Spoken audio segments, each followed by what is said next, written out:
और अब हम सीधे रुख करेंगे लोकसभा का, जहां पर संविधान पर चर्चा पर इस समय प्रियंका गांधी वाड्रा अपनी बात कह रही हैं। में जाना पड़ा उसे।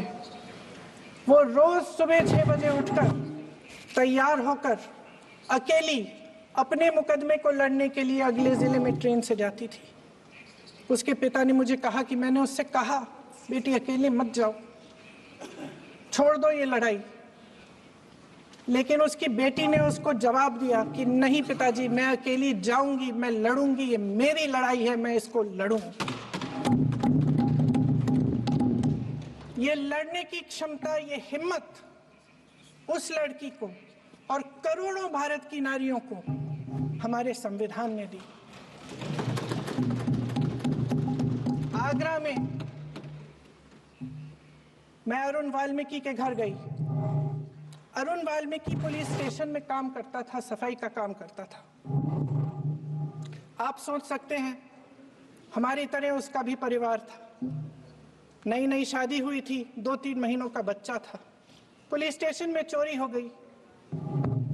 चोरी का इल्जाम उस पर लगाया गया। उसके पूरे परिवार को उठाकर पुलिस स्टेशन में ले गए। आप हंस रहे हैं, लेकिन ये गंभीर बात है। गंभीर बात। शर्म करो, शर्म। अरुण वाल्मीकि को पीट पीट के मार डाला, उसकी बीवी को पीटा, उसके पिता के नाखून निकाले, उसके पूरे परिवार को पीटा गया। जब मैं उस जवान महिला से मिलने गई जो अभी अभी विधवा हुई थी, तो उसने मुझे कहा कि दीदी, हमें सिर्फ एक चीज चाहिए, हमें न्याय चाहिए और हम इस न्याय के लिए लड़ते रहेंगे, चाहे कुछ भी हो जाए। ये हिम्मत उस महिला को हमारे संविधान ने दी।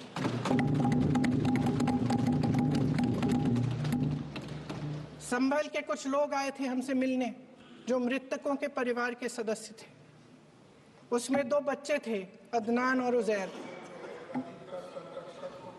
आप सुनिए। उसमें 2 बच्चे थे, अदनान और उजैर। एक बच्चा मेरे बच्चे की उम्र का है, दूसरा उससे छोटा 17 साल का है। दर्जी के बेटे थे। दर्जी का एक ही सपना था कि वो अपने बेटों को पढ़ाएगा, लिखाएगा। एक बेटा डॉक्टर बनेगा, एक बेटा भी सफल होगा दूसरा बेटा भी अपने जीवन में सफल होगा। उनके पिताजी हर रोज उनको स्कूल छोड़ते थे। उस दिन भी स्कूल छोड़ने के बाद अपनी दुकान में चले गए। उन्हें पता नहीं था कि विवाद हो रहा है। उन्होंने भीड़ देखी, घर आने की कोशिश की तो पुलिस ने गोली से मार डाला। वो 17 साल का बच्चा अदनान मुझसे कहता है, वो 17 साल का बच्चा अदनान मुझसे कहता है कि मैं बड़ा होकर डॉक्टर बन के दिखाऊंगा, मैं अपने पिता का सपना साकार करूंगा। ये सपना, ये आशा उसके दिल में हमारे संविधान ने डाली। अध्यक्ष महोदय, हमारे देश के करोड़ों देशवासियों के संघर्ष में, अपने अधिकारों की पहचान में, इनकी कठिन से कठिन परिस्थितियों से लड़ने की अपार हिम्मत में और देश से न्याय की अपेक्षा में हमारे संविधान की ज्योत जल रही है। मैंने हमारे संविधान की ज्योत को जलते हुए देखा है और इसके साथ साथ ये भी समझा है कि हमारा संविधान एक सुरक्षा कवच है। एक ऐसा सुरक्षा कवच है जो देशवासियों को सुरक्षित रखता है, न्याय का कवच है, एकता का कवच है और अभिव्यक्ति की आजादी का कवच है। दुख की बात यह है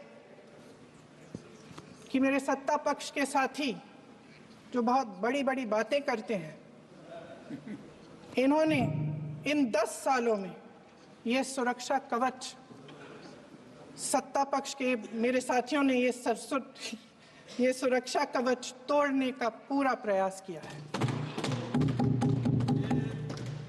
संविधान में सामाजिक, आर्थिक और राजनीतिक न्याय का वादा है। ये वादा एक सुरक्षा कवच है जिसको तोड़ने का काम शुरू हो चुका है। लैटरल एंट्री और निजीकरण के जरिए ये सरकार आरक्षण को कमजोर करने का काम कर रही है। अगर लोकसभा में ये नतीजे नहीं आए होते तो ये संविधान बदलने का काम भी शुरू कर लेते। सच्चाई ये है अध्यक्ष महोदय कि आज संविधान बार बार इसलिए कह रहे हैं क्योंकि इस चुनाव में इनको पता चल गया कि इस देश की जनता ही इस संविधान को